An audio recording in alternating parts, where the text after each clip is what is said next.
la broma de las cuatro Julietas, Natalias. Las Natalias, ajá. Para era muy importante celebrar a las mujeres dentro de la música. Luego de tomarnos unas merecidas vacaciones, ya nos aprendimos otra vez la de chambear y hoy le traemos un nuevo episodio de Disco en Disco con la mismísima Jimena Sariñana, una de las cantantes mexicanas con una amplia trayectoria en la industria musical y del entretenimiento, quien nos contó cómo el teatro musical la llevó al mundo de la música, las bandas y artistas que conoció gracias a su papá y hasta una anécdota de cómo fue la primera vez que trabajó con León Larregui.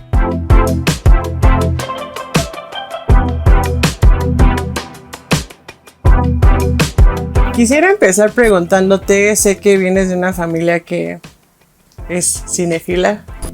Así es. Pero ¿cómo te diste tú cuenta que querías seguir más bien querías seguir el camino más de la música?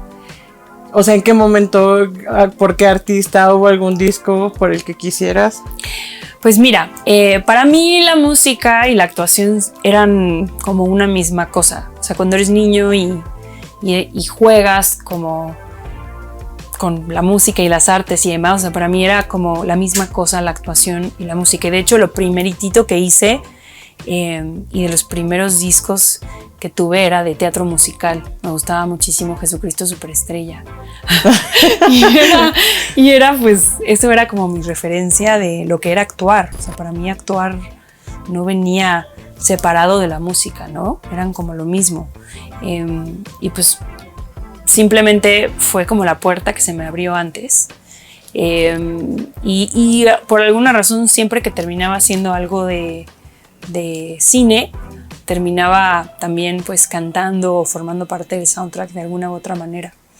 Y no fue como hasta los 15, 16 años que empecé como a descubrir que había esta otra parte de la música, más de bandas y de compositores y productores y cantautoras y que como que se salían de lo que entendías como de la música como por una popstar o lo que sea, o sea que había como otro tipo de carrera que me empezó a llamar mucho la atención. De hecho, aquí acabo de encontrar el primer disco que yo me compré no que yo me compré, porque siempre le pedí a mi papá. Mi papá era un melómano, es un melómano así, le fascina la música. Entonces, pues él tenía muchos discos de artistas, pues desde Pink Floyd, Led Zeppelin, mucho jazz, así como Ella Fitzgerald y Billie Holiday. Y también le gustaban cosas como más actuales o modernas. Me acuerdo que gracias a él descubrí el disco de Björk, de Post, y tenía también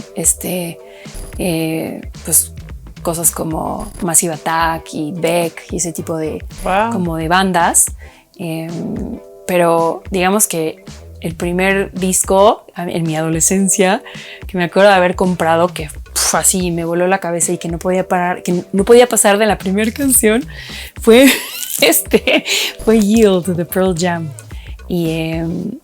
Y ahí fue como, o sea, cuando empecé a escuchar Pearl Jam, Nirvana, Radiohead, ahí fue donde ya así se me abrió por completo la cabeza y fue cuando decidí, creo que lo que yo más bien quiero hacer es estudiar música y empezar como esa vida, ¿no? Una vida más como de tener una banda y de explorar ese camino, ¿no?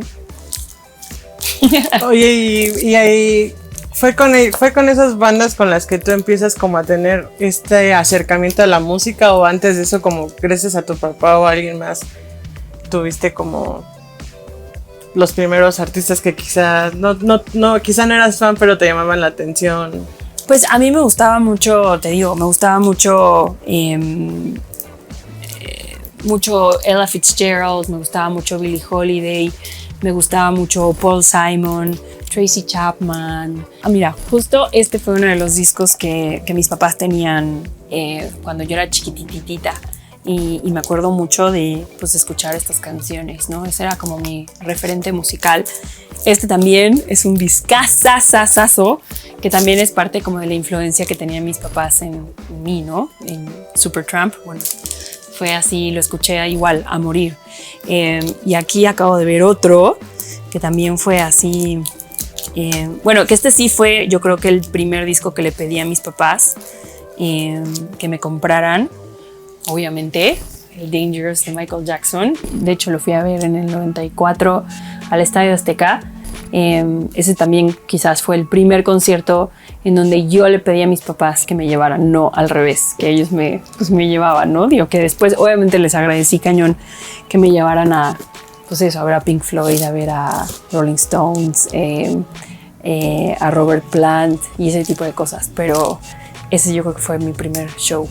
¿Y qué te llamaba tanto la atención de Michael Jackson en ese entonces? Digo, porque creo que ahorita ya es leyenda, pero en esos años como que empezaba a formarse ese mito de él como artista.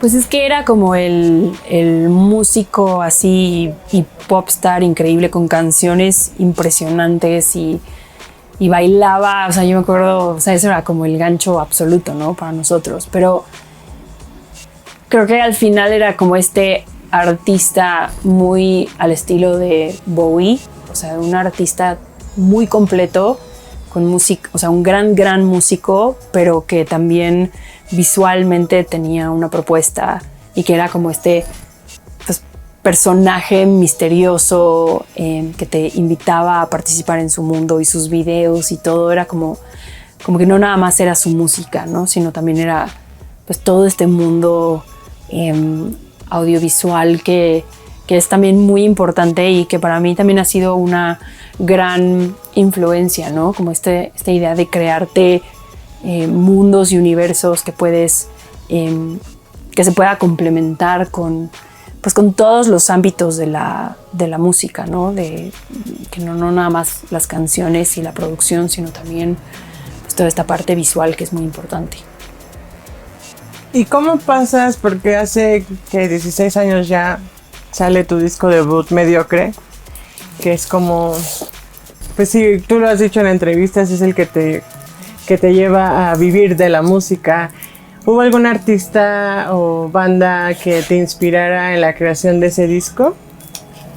Pues yo creo que el artista más, bueno, en ese entonces que yo venía como saliendo de la prepa, obviamente pues además estaba estudiando a la par en Fermata y el jazz era como una parte súper importante de mi, pues como de mi ADN musical, pero me acuerdo que busqué para Mediocre trabajar con productores del sur, en particular un productor de Argentina que se llama Tweety González y un productor de Uruguay que se llama Juan Campodónico, y eso fue específicamente por dos artistas. Uno fue Gustavo Cerati y el otro fue Jorge Drexler, que en ese momento eran como mis influencias más grandes, justo porque sentía que por un lado las letras eran algo a lo cual se le daba mucha importancia y que era muy importante para mí por lo que a mí me gustaba pues, leer y la poesía y demás, pero también había esta como importancia a los sonidos pues como más acústicos, ¿no? O sea, como que había, en el caso de Drexler, pues había como mucha, pues, yo sentía que tenía como mucho también de este mundo más jazzero, instrumental, que le daba mucha onda a su música y que yo sentía que mi música tenía también esa similitud. ¿Cómo conociste a Soda Stereo? Supongo que a Gustavo lo conociste por Soda Stereo. Pues fíjate que yo soy más generación Gustavo Cerati que de Soda Stereo. O sea, yo creo que el primer y también otro disco que conocí por mi papá fue el Bocanada. O sea, mi papá tenía el Bocanada de Gustavo Cerati y ese fue el primer disco que escuché. Y luego, pues, en mi etapa de estar estudiando música y de tener a mis primeras bandas, el referente como más fuerte que teníamos mi mejor amigo y yo, que obviamente pues, tus primeras bandas siempre las haces con tus mejores amigos, independientemente de si son, pues, si se van a terminar dedicando a la música o no. pues era Gustavo Cerati, era un poco como lo que nos unía, o sea, la música de Gustavo. Entonces, sí, era de ir a verlo cada que venía a México a tocar, y sí, o sea, me gustaba mucho. ¿Recuerdas la primera vez que lo viste en vivo? Yo creo que la primera vez que lo vi en vivo fue un Auditorio Nacional, que vino, yo creo que promocionando el Siempre Soy. Ahí fue la primera vez que me tocó verlo. ¿Qué recuerdas de ese concierto? Pues sobre todo me acuerdo de la emoción de vivirlo, ¿no? O sea, después tuve la oportunidad de tener varios encuentros con Gustavo más cercanos, porque terminé trabajando con Tuite González, que pues fue productor de La Íbamos. Exacto, también mejor conocido como El Cuarto Soda. Y bueno, ahí tuve la oportunidad, sobre todo en la gira de La Íbamos, de conocerlo más personalmente, de como verlo trabajar y verlo en esa gira y en esos conciertos. Y luego pues grabamos Mediocre en su estudio de grabación. Entonces se volvieron más significativas esos encuentros que tuve con él, como más personales, que la vez que lo vi en vivo esa primera vez. Mencionas bandas como, artistas, bandas como Michael Jackson, Pearl Jam, como Gustavo Cerati, pero al principio de la charla me comentabas que justo tenías como referente a mujeres que se salían como del canon de lo que era una superestrella musical en ese momento. Sí. ¿Cómo qué artistas? Bueno, primero un paréntesis. Ubican a Daryl Hall y John Oates.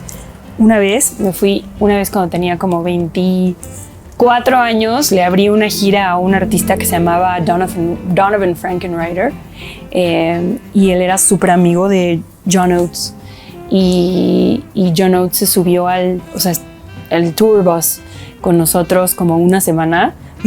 Fue mi compañero de litera. John Oates. O sea, él así siendo el super rockstar que es, y yo era una niña de 24 años, así que era la abridora, iba sola, así como casi que de mochila, y me asomaba y le decía, buenas noches, John. O sea, conviví con él full así. Muy chistoso, ¿no? Y ¿Tu papá era fan o algo? No, nada. De hecho, o sea, no, nunca. La verdad es que yo no conocía tanto su música hasta que me tocó girar con él. Y ahí, claro, dije, no manches, este tipo es uno de los grandes, ¿no? Fue muy chistoso, sí, muy random. Historias random de las giras. Bueno, perdón, recuérdame tu... Sí, de las artistas femeninas que fueron como referente para ti cuando comenzabas. Otro discazo, ¿no? Edith Piaf, otro gran referente para mí. Pues mira, para mí creo que yo nunca me sentí como una niña o una mujer que encajaba necesariamente como en los estereotipos de lo que era ni una chica popular ni nada, ¿no? Y justo cuando conocí la música de Julieta Venegas, de Eli Guerra, de Natalia también, aunque Natalia es más mi contemporánea, pero pues cuando estábamos en la escuela de música, pues me tocó conocerla y ver como todo su proceso de su primer álbum y demás, o sea, verlo como muy, muy de cerca. Pues ahí fue donde entendí que había otros referentes musicales femeninos que me encantaban su manera de decir las cosas y cómo se presentaban también, ¿no? Andrea Echeverry también, por ejemplo, de Terciopelados, que pues en ese entonces que empezaba yo a ir a muchos conciertos de música en español, pues era también de los referentes más grandes que tenía, ¿no? Y era justo esta frontwoman como muy dueña de sí misma y que no se presentaba como con el estereotipo, ¿no? O sea, los atuendos de Andrea eran así como, wow, no te explotaban la cabeza, ¿no? De lo sí, increíblemente locos y raros y como... y lo hacía fenomenalmente bien. Y lo mismo con Julieta. Otro gran concierto que me marcó mucho fue verla en su segundo álbum, que tocó en el Jarro Café. O sea, hace 1000 años me acuerdo de ir así con mis amigos y fue, yo creo que igual uno de mis conciertos favoritos. Oye, Jimena, y tengo entendido que tú fuiste como de las mayores curadoras ahora para el Festival Jera. Sí. ¿Hubo algún criterio en el que te basaras? Y te pregunto esto porque veo que está Camila Cabello, que es como muy pop, pero también está Yaritzi Cesense, que es muy regional. ¿Cuál fue como...? Evanescence. Ajá, que es muy metalero. Entonces, como que, no sé, ¿cómo surgió? Para empezar, ¿cómo surge la idea de el festival? Que digo que era totalmente necesario que yo hubiera un festival así aquí. ¿Y cómo fue como la selección de artistas que estarán en el festival? Pues creo que para era muy importante que no hubiera un perfil de género musical, sino que más bien buscáramos celebrar a las mujeres dentro de la música que han sido pioneras en sus géneros, que han siempre han como perseguido su camino y han sido auténticas y han sido dueñas de sus carreras y de sus propias decisiones, que eso no tiene nada que ver con el género musical que hagas, ¿no? Sino es cómo te conduces y cómo llevas tu carrera, ¿no? Y siendo que es un festival que busca celebrar el talento femenino y la presencia de las mujeres y la influencia que han tenido las mujeres en la industria de la música y el entretenimiento, no solo obviamente en cuanto a las que estamos ahí paradas en el escenario, sino también tras bambalinas, ¿no? O sea, pues todas las mujeres promotoras y productoras y ingenieras y lobas y personas de técnicas y productoras audiovisuales, ¿no? Fotógrafas que han sido pues instrumentales y que sin ellas no sería la industria de la música lo que es hoy en día. Que también siento que la industria, a pesar de que ya ha avanzado mucho en este sentido de la igualdad de género, todavía falta muchísimo por recorrer. Mucho. Pero también creo que tú sales como en un tiempo donde la verdad el machismo era aún peor en la industria, y creo que incluso lo podemos traducir ahora que mencionas a Julieta, de este chiste que siempre hay, la broma de las 4 Natalias. Las Natalias, ajá. Las Natalias, que ahí está Julieta Venegas, sí. Natalia Lafourcade. Su compilado. Para ti, ¿cómo ha sido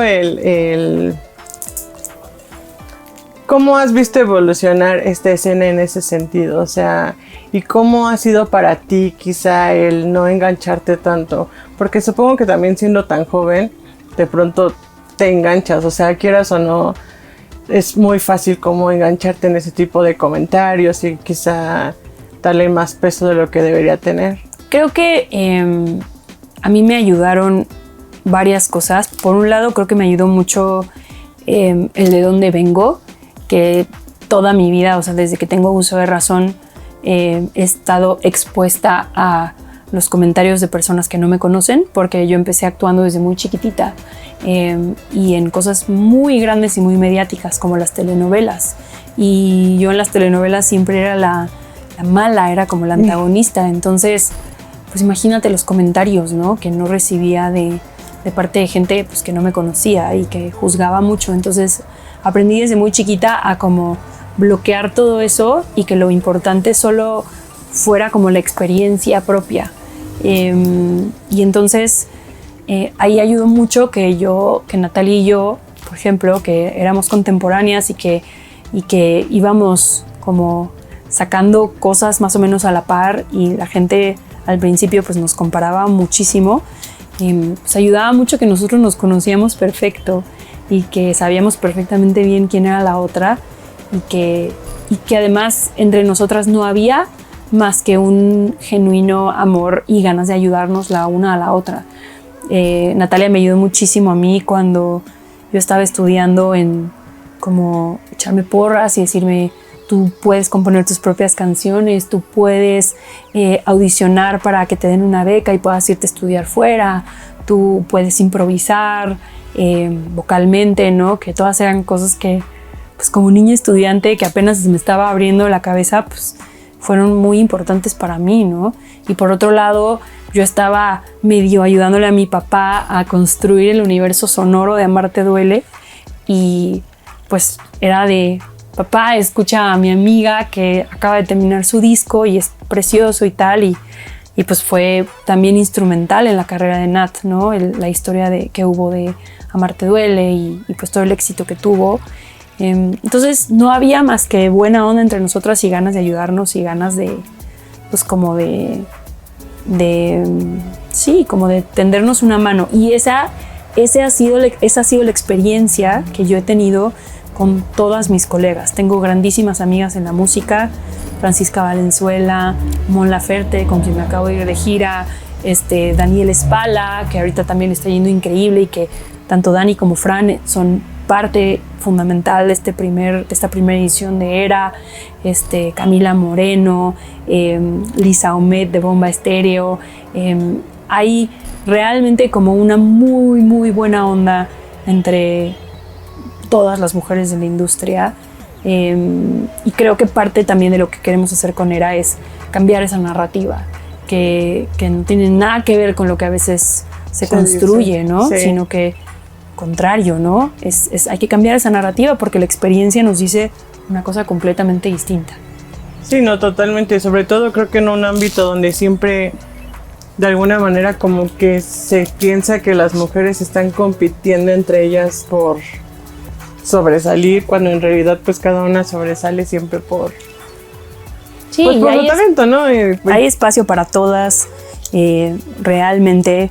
Y creo que mientras más mujeres haya en la música, no hace más que enriquecer y darnos a nosotros como escuchas diferentes maneras de pensar y de decir las cosas, ¿no? Oye, ahora que mencionas lo de tu papá y lo de el soundtrack de Amarte Duele, ¿hubo otro artista que tú recomendaras, como que le recomendaras a él que estuviera en la película? Pues me acuerdo que en ese entonces, cuando estábamos pues empezando a pensar en ese soundtrack, junto con, obviamente, un supervisor musical que era Herminio Gutiérrez, que la verdad es que lo hizo increíblemente bien y que lo ejecutó, pues ya ahí como que hizo todas las llamadas necesarias y consiguió pues que muchos artistas escribieran obra original.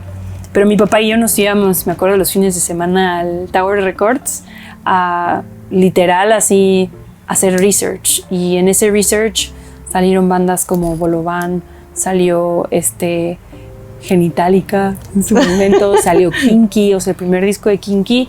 Nosotros éramos súper fans, o sea, mi papá y yo éramos muy, muy fans. Entonces, como que fue igual recomendarlos. Zoé, la primera banda de Zoé, León trabajaba en postproducción en la productora de mi papá.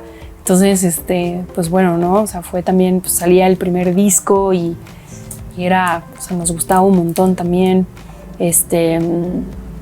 Sí, o sea, todos eran artistas que nos gustaban un buen. Y que había como esta onda de mi papá, al final, el querer invitar pues a su hija, que pues era una adolescente y que estaba yo pues justo viviendo ese despertar musical que es medio similar a lo que vivía el personaje de Renata en la película.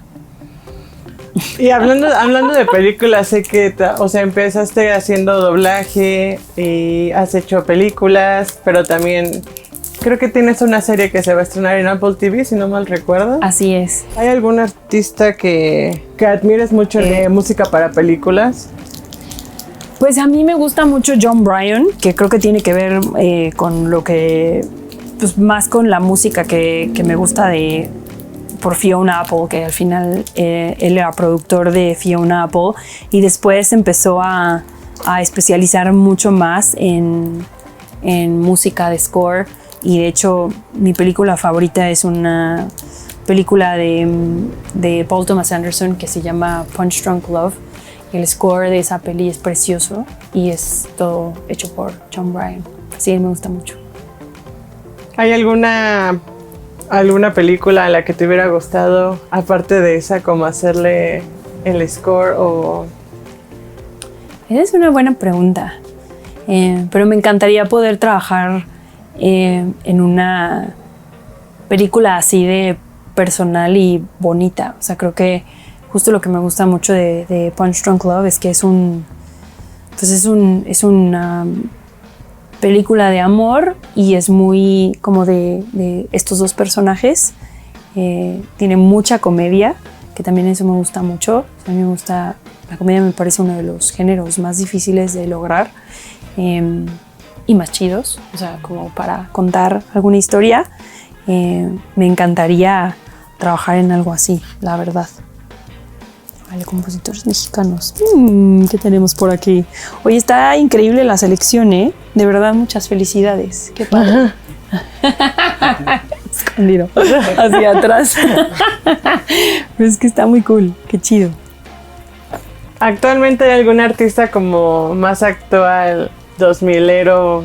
Bueno, no 2000ero, ya 2010 adelante, que estés muy clavado otro en disco este momento? Que, bueno, así...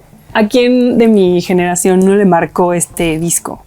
O sea, yo todavía a la fecha, o sea, me acuerdo de más de estas versiones, y uno de mis grandísimos highlights fue cuando hicieron el tributo a José José en el Vive Latino y me invitaron a cantar Amnesia de Control Machete con Control Machete y con Alemán. Casi me muero de la ilusión porque era mi canción favorita de este disco. En anécdotas. ¿En qué recuerdas qué recuerdos se te viene a la mente cuando escuchas a José José? ¿Algo en específico? Pues yo soy justo también, o sea, mis papás te digo que escuchaban muchísima más música en inglés.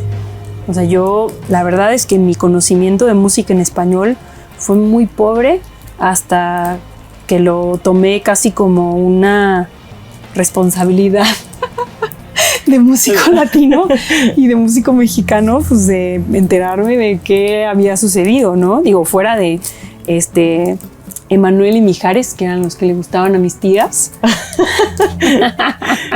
Pues yo la verdad conocía muy poquito, o sea, y de verdad creo que lo primero que conocí, siendo muy honesta, fue desde ese tributo a José José. Y no fue hasta después, me acuerdo perfecto que tenía un amigo que conocí por chat, cuando tenía como 17 años, que me pasaba unas playlists increíbles de música pues, muy, muy experimental. O sea, a él le gustaba mucho pues como pues, Brian Eno y más como arte, música como más para museos. Y John Cage y todos estos como teóricos de la música electrónica y papás de la música así más como contemplativa. Y en una de sus playlists me pasó una canción de José José que se llama Agua con Sal, que es preciosa. Y ahí fue donde me empecé como a clavar en pues, la discografía de José José. Quiero que mencionas tributos. También estuviste en un tributo a Bob Dylan, si no mal recuerdo. Es, sí. ¿Cómo llegó? ¿Cuál era tu familiaridad con Bob Dylan en ese entonces? ¿Sí le entrabas mucho? La verdad te lo digo porque a mí me cuesta mucho. Entonces, Bob Dylan. Sí. Es que siento que yo soy de la idea que los músicos tenemos como responsabilidad realmente intentar escuchar de todo. Y a mí me pasaba un poco similar a ti con Bob Dylan. Me acuerdo que ese tributo para mí fue un reto encontrar una canción que me hablara a mí. Y ahí fue a través de Amnistía Internacional que yo había trabajado con ellos en algunas cosas. Y una chica que era latina que trabajaba que estuvo trabajando en este tributo gigantesco para Bob Dylan me habló porque pues no sé si en ese entonces era la única artista latina del tributo, o sea, pero sí éramos muy, muy poquitos, era como de perfiles mucho más grandes, eran artistas como mucho más grandes. Y bueno, ahí me eché un buen clavado en el repertorio de Bob Dylan y llegué a I Want You. Y bueno, y nada, me gustó mucho ese experimento de reversionar. Y no fue hasta tiempo después que realmente fue como, ya me voló la cabeza y me entró. Siento que con los grandes a veces pasa así, que hay que darles una oportunidad, o sea, no todo es tan obvio, ¿no? Hay cosas que tienes que escuchar y reescuchar y reescuchar y de repente te marcan en alguna etapa de tu vida, ¿no? ¿No te ha pasado nunca que es como, sientes que el artista es tan complejo que te da miedo como entrarle a...? Pues sí, quizás también pasa que estás tan alejado quizás de dónde viene ese artista. A mí, por ejemplo, me pasó mucho con el regional, sobre todo con la música de José Alfredo Jiménez, que también tengo un track en un tributo que se lo hice junto con Jay de la Cueva. Hicimos una versión de Si nos dejan, pero me pasaba un poco con él, o sea, mi realidad yo la sentía muy alejada, ¿no? Porque a pesar de haber crecido en México, en la Ciudad de México y ser mexicana, pues mi influencia musical no pasaba por eso, ¿no? Pasó quizás primero por la música brasileña y por el bossa nova y por la cercanía que tenía el bossa al jazz, que me entró eso primero. Y no fue hace relativamente poco, también me invitaron a formar parte de un tributo a Chabela Vargas, en donde canto con Eli Guerra, con la Marisol, con Eugenia León, que tienen pues muchísimo más historia con la música mexicana. Y ahí, al aprenderme el repertorio, o sea, ahí fue donde realmente conecté con José Alfredo Jiménez. Y fue como, qué maestro. No es por nada, pero Jimena Sariñana es una artista en toda la extensión de la palabra y fue muy cool conocer cómo la actuación influyó en su carrera musical y viceversa, así como hablar de su admiración por otras artistas femeninas. Pero bueno, ¿a ustedes qué les pareció este episodio? Nos vemos en el próximo de Disco en Disco. Bye.